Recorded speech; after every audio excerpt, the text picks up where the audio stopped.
Âge tendre, mercredi 7 mai. D'habitude, tous les week-ends, j'attends le lundi pour retrouver l'unité. Mais là, c'est l'inverse. J'attends le jeudi pour savoir la suite de l'histoire. Mais à l'unité mnémosine, tout est normal. Sola ne m'a rien dit de spécial. Le midi, on a continué à prendre nos déjeuners ensemble à l'arrêt de bus. Sauf qu'aujourd'hui, quelqu'un est venu nous rejoindre. Madame Samama. Madame Samama, vous attendez le bus? Sola a rigolé. Madame Samama. J'attends avec vous alors. On a rigolé et fait des blagues. Madame Samama n'était pas du genre à croire qu'il y a vraiment un bus. On pensait qu'elle plaisantait. Mais quelques minutes plus tard, il s'est passé ça. Madame Samama. Eh bien, il tarde ce bus, Sola. Eh oui. Tous nos rêves d'échapper sont réduits en miettes. Madame Samama. Y a pas des horaires quelque part? Elle s'est levée pour regarder l'arrêt de bus. Elle cherchait les horaires. Son regard s'agitait. Madame Samama. Ce n'est pas normal. Pas du tout normal. Il n'y a pas d'horaire.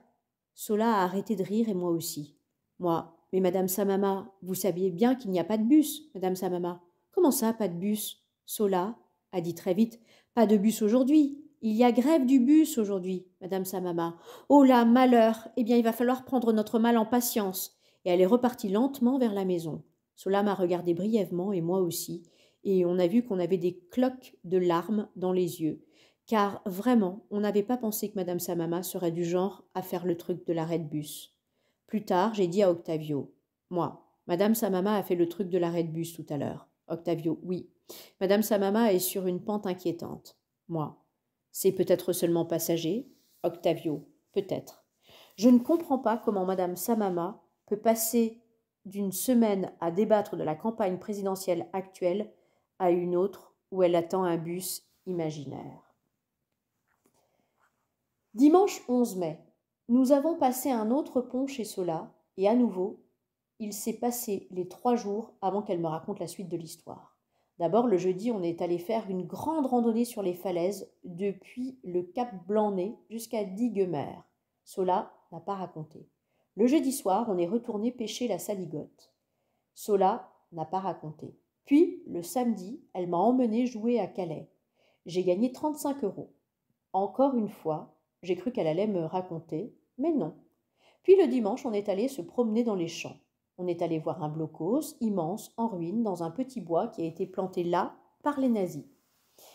Il y a un étang parfaitement rond qui est un ancien trou de bombe. On est descendu vers une ferme entourée de champs de colza. Il s'est mis à pleuvoir énormément et on s'est abrité dans une grange où il n'y avait que nous, un tracteur, des boîtes et de la paille. Et là, Sola a raconté la suite de l'histoire. Lundi 12 mai. J'ai écrit toute la nuit. J'ai terminé d'écrire la suite de l'histoire vers 4h35 du matin. Et ensuite, j'ai remanié un peu la première et la deuxième partie de l'histoire pour que ça corresponde. Je suis crevée. Note rétrospective.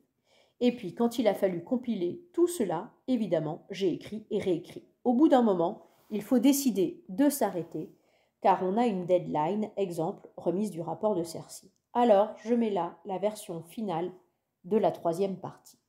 L'histoire de Sola Perret, partie 3. Sola ne se souvient plus exactement qui a repris contact avec qui, mais le contact a repris et assez rapidement. Car c'était devenu invivable. Ce silence soudain et cette soudaine absence qui était très différent du silence d'avant et de l'absence d'avant, puisque le silence et l'absence d'avant n'étaient pas une privation, juste un état de fait. Avant, c'était juste leur vie pâle, qu'ils ne savaient pas qu'elle se manquait. Alors donc, un jour, bientôt, nous nous revoyons et cette fois, c'est près de Diguemer. Non, je ne sais plus sous quel prétexte. Vraiment, je ne sais plus. Nous nous donnons rendez-vous à la Pointe Bleue, qui est une falaise d'où on voit la mer, la terre, l'Angleterre et parfois des phoques. Marin porte une veste de marin bleu roi, moi un ciré jaune. On est visible comme des perroquets sur la falaise quand on s'embrasse. Valentin, je ne t'en dis pas trop parce qu'un jour, tu verras comme ça fait. Je ne veux pas te gâcher la... Moi, mais non, dis-moi, vas-y, Sola. On dirait que tu me dis, vas-y, file-moi le code du Wi-Fi. C'est un peu ça, mais elle n'en lâche rien ou presque. Au mieux, elle décrit le paysage. L'odeur de l'iode, blabla, le sel dans l'air et sur la peau, la marée qui monte, le cœur qui bat, blablabla, et tout ce qui est intensifié. Exemple, couleur, cris des oiseaux de mer, sensation sous les chaussures de la texture d'une perruque d'herbe sur la falaise. Si, allez, je veux bien te dire une chose, la tête qui sonne comme un gong martelé par un dingue. Et une autre, mon visage exactement conçu apparemment pour s'enclencher dans son cou, où mes lèvres rencontrent l'endroit juste avant la barbe, où la peau a la douceur et la blancheur d'une farine tamisée. On va s'asseoir sur le blocos, pas loin, pieds qui pendouillent. Comme on n'est pas à un cliché près, on regarde la mer, boire le soleil, en rotant des jaunes et des roses spectaculaires dans le ciel. Mais cela, à ce moment-là, vous ne parlez pas du tout de l'immoralité? De l'immoralité. Tu as de ces manières de dire les choses, toi. Mais il faut bien en parler, parce que c'est de l'illégal, enfin illicite. Ça ne vous vient même pas à la bouche, cette discussion? Pas à ce moment-là. J'ai du mal à entendre ça. Ça veut dire que des peaux et des soleils peuvent empêcher les gens de réfléchir aux conséquences de leurs actes. Surtout quand d'autres personnes sont potentiellement victimes. Exemple, des enfants. Moi, je pense beaucoup à ces enfants que je ne connais pas et je me dis, que sont-ils en train de faire pendant que leur père regarde le coucher de soleil avec Sola? Est-ce qu'ils prennent un bain plein de canards en plastique? Est-ce qu'ils regardent la télé? Est-ce qu'ils dorment déjà? Plus tard, quand il rentrera, ils dormiront déjà et qu'il ira les embrasser. Est-ce qu'ils sentiront dans son cou une présence pas normale, un fantôme de mer et de lèvres? Je pense à Astrid, qui est une maman comme maman, et mon ventre se tord de fureur contre toi, Sola. Je ne peux pas m'en empêcher. On peut arrêter d'en parler, Sola, bien sûr. Et on n'est pas du tout obligé d'en parler, Valentin, tu sais? Si, si. C'est toi qui veux mon histoire pour je ne sais quelle raison. Je la veux toujours, juste. On reprendra plus tard, d'accord? D'accord. Et finalement, en effet, on reprend plus tard. Je me raisonne. Astrid n'est pas comme maman. 1. Elle est très belle. 2. Elle est très riche. 3. Elle est très froide envers Marin. Maman, elle, est, dirait-on, 1. Commune de visage. 2. Elle n'avait pas d'argent à part papa. Et 3. Jamais elle n'a été froide envers lui, toujours tendre et pleine de prévenance. Seulement Astrid et maman se fondent dans mon esprit. Je vois une moyenne des deux. Une femme qui est un peu belle, un peu riche, un peu chaleureuse. Qu'est-ce qu'elle fait à ce moment-là, pendant le coucher de soleil, Astrid?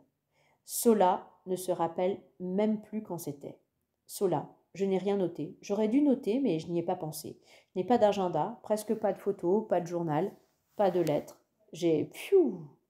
Oui, je dois bien avoir des messages, enfin vaporeux, comme tous les messages de nos jours, des conversations que je ne préférerais pas déterrer. Tout ce que je te dis là, c'est de mémoire, et je suis bien placée pour savoir ce que c'est la mémoire. J'ai dû forcément inventer des trucs, retirer des trucs. Moi aussi, j'en invente et j'en retire en écrivant. J'espère que tu ne m'en voudras pas. Ensuite, c'est rencontre après rencontre. Chaque rencontre est une petite perfection ronde qui se détache du lisse et du vitreux, de la vie comme une bulle de champagne, s'élève, virevolte, tourbillonne, et puis éclate doucement à la surface. Rencontre dans des hôtels en ville, Lille, Amiens, Boulogne, Vimereux. Rencontre pour de longues promenades dans les champs, sur les falaises, dans les dunes, sur la plage, quelques échappées en Belgique et une en Angleterre. Tout le reste de la vie ne semble que remplissage, le coussin rouge velouté qui accueille mollement le petit objet en or. Ça dure combien de temps comme ça? Beaucoup trop, et pas du tout assez. La vérité, c'est plus de 3 ans, ce qui est énorme pour des enfants, mais très peu pour les adultes. Ma mémoire de ces 3 ans fonctionne différemment des autres. Elle est toute élastique, granuleuse. 2 jours passés à Lille semblent à la fois éternels et rapides comme l'éclair. Ils ont été si pleins, et chaque souvenir ensuite si souvent ressassé, revécu, réinventé, qu'il pourrait être décrit sur 200 pages. Et en même temps, quand on les vivait, on aurait dit que les horloges jouaient à nous faire des blagues. Oh non, c'est impossible, impossible qu'il soit déjà l'heure de se quitter, mon amour. Tu l'appelles mon amour, Sola. Je dis toujours la vérité, moi. Mais c'est pas la vérité, c'est pas ton amour. Il appartient à Astrid et aux enfants, Sola. Ce n'est pas un mot comme ça. C'est pour dire tout ce que j'ai en moi d'amour est avec toi. Et tu l'emportes partout où tu vas. Moi. Et lui, il te dit ça? Sola, non. Moi, pourquoi? Sola, parce que lui, son amour est attaché autre part. Et au bout de 3 ans alors? Sola, alors, un jour, un jour, alors, oh, Valentin. Alors attends un peu, parce qu'avant, quand je peux y repenser, je voudrais me rappeler quelques petites choses de cette vie toute grumeleuse, où le temps n'avance pas de façon normale. Tu me pardonnes de te livrer ça? C'est juste que tu t'es porté volontaire pour tout écouter, et moi je voudrais sauver ces choses-là de l'oubli. Voilà, c'est ça, le rapport avec mon rapport de Cercy. Alors attends, laisse-moi juste dire encore, en bref, quelques moments, que tu t'en souviennes pour moi, par exemple. Rappelle-toi, le goût du café bu le matin, peau nue, dans son gros pull en laine.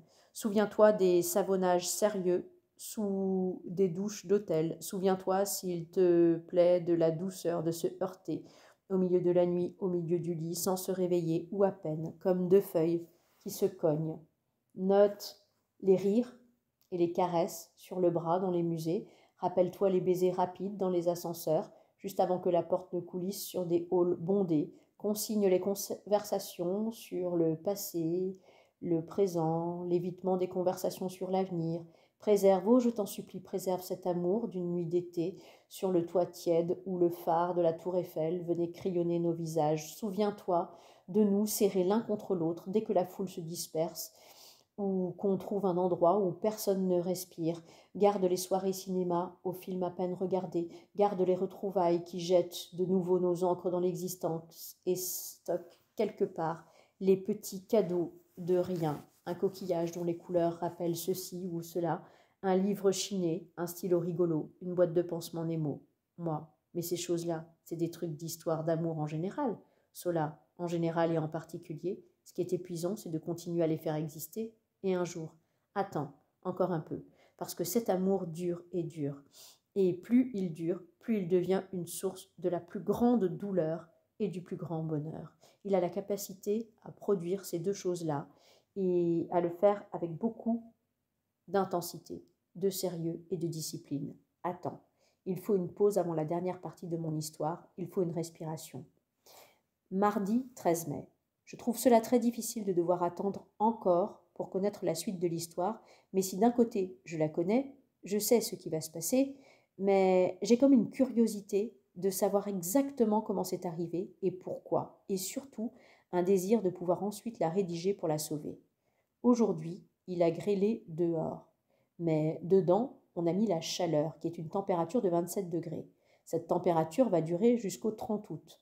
Après, ça redescend à 22 degrés. On a appliqué un filtre plus jaune sur le soleil pour qu'il ait l'air plus du sud. On a enlevé aux pensionnaires leurs vêtements d'hiver, on les a stockés dans de grandes boîtes en plastique et on a réparti des pivoines, du muguet et des jonquilles dans toutes les pièces pour célébrer le renouveau. Au goûter, il y avait des paniers de cerises, de fraises, de raisins, de framboises et de pêches. On a mangé du melon. Madame Chauchois. Attention aux guêpes. Ouh là là, attention. Tout le monde a fait attention aux guêpes, il n'y en avait pas. De nombreux pensionnaires ont été convaincus qu'il y avait des guêpes. Monsieur Venty a été convaincu qu'il avait été piqué par une guêpe. Madame Samama, ah, c'est pêche. C'est toi qui as grimpé sur l'arbre pour les cueillir, Valentin? Moi, non. Madame Samama, alors c'est qui? Moi, c'est quelqu'un au Pérou. Madame Samama, tu me fais bisquer. Je ne la faisais pas bisquer, c'était écrit sur le cajot. J'ai eu le droit de passer Soleil de Françoise Hardy. Ensuite, nous avons bu des Perrier rondelles et du pastis. Ceux qui peuvent ont joué à la pétanque. Madame Chauchois. Et le Thio, il connaît la pétanque? Le Thio, c'était moi. Le Thio, moi. Oui, parce que je viens du Sud, contrairement à vous, Madame Chauchois. Madame Chauchois. Eh oh, oh là là, je viens pas du Sud, moi, peut-être? Moi, ben, vous venez du Sud des Hauts-de-France, c'est-à-dire de Picardie. Mais ça reste le Nord quand même, hein, du point de vue d'un gros morceau de France. Madame Chauchois. Eh oh, qu'est-ce qu'il m'escagasse, le pitchoun, là, peu cher? C'était une imitation assez mauvaise d'un gros accent du Sud, avec toujours un gros accent picard dessous. On joue à la pétanque avec des boules en plastique parce que 1. La plupart des pensionnaires sont trop faibles pour tenir, jeter les boules en acier et 2. On ne sait jamais, ils pourraient se les jeter à la tête les uns des autres. Note rétrospective. Il y a des événements de ce genre que ce journal a en effet passé sous silence. Par exemple, des pensionnaires qui se jettent à la figure de la nourriture, des excréments une fois, des télécommandes, des livres, des crachats, des jouets, des fleurs, des pensionnaires qui se hurlent, des insultes, des gros mots, des mots qui n'ont pas de sens, des mots qui ont un sens, mais pas insultants. Exemple, tracteur, Duracell, des cris d'animaux, des cris ou pleurs, glapissements d'humains, des pensionnaires qui se font des croche-pattes, des gifles, des coups de pied, des coups de poing, des tirements de cheveux, des griffures, des morsures, des pensionnaires qui font aux infirmiers et aux infirmières, aux docteurs et aux aides, à tout le personnel, toutes ces choses-là et beaucoup d'autres choses. Ce que ces choses-là m'ont appris, la résilience, la patience, l'empathie, la capacité à ne pas s'énerver tout de suite ou quitter la pièce ou rendre œil pour œil, dent pour dent, déjà qu'il n'y a pas assez d'yeux et de dents pour tout le monde. On était tellement bien dans la nouvelle chaleur. On a mis des chants d'oiseaux, les pensionnaires étaient heureux d'entendre les oiseaux. Ce qui était incroyable, c'est que certains disaient leurs noms, les noms des oiseaux, donc ils arrivaient à lier le chant qu'ils entendaient avec l'oiseau concerné. Pour moi, tous les chants d'oiseaux sont ça, cuit-cuit, indistincts. Et tous les oiseaux que je vois, à part des oiseaux très reconnaissables, exemple flamant rose, hibou, cygne, je les vois juste comme oiseaux. Mais pour eux, c'est par exemple chant Madame Laurel, alouette, alouette. Je connaissais l'alouette, mais pas physiquement, juste de réputation. À cause du je te plumerai, la queue, la tête, etc. Alors que Madame Laurel reconnaissait son chant. C'est incroyable. Autre exemple, chant complètement surexcité. Monsieur Rock, chardonneret. Ce qui est incroyable, c'est que Monsieur Rock, par exemple, ne se souvient de rien.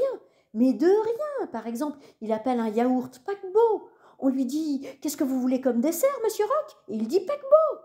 Mais par contre, il se souvient que le chardonneret fait « Chipi-di-pi-pi-pi-pi !» Enfin, moi, ça m'hallucine. Note rétrospective.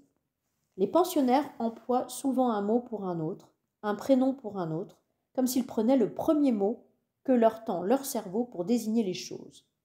Quand ils ne se rappellent plus, ils disent pas « passez-moi le truc » ou « le bidule ».